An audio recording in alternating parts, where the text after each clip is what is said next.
Hey Sean, what's up? Another update. This is that dual gang volume pot that I was referring to that's going to allow us to get away with controlling two channels with a single volume control.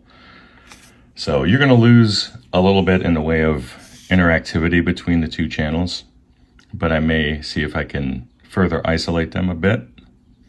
But for now, see if I could zoom in. This will be your normal channel, and this will allow you to have an option for a little more brightness for your player via the switch on the front panel. And this will be a hardwired, let's see if I can get her around.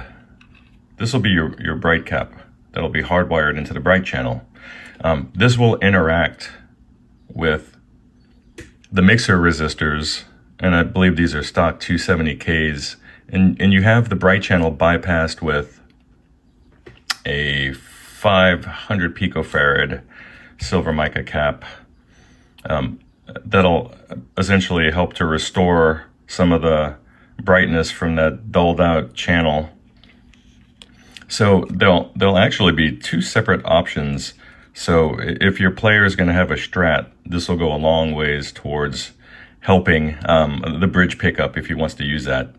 And obviously you have your input and output set up for the coupling cap, and then the mixers and all that stuff coming in from the grids and then going back out to the next gain stage.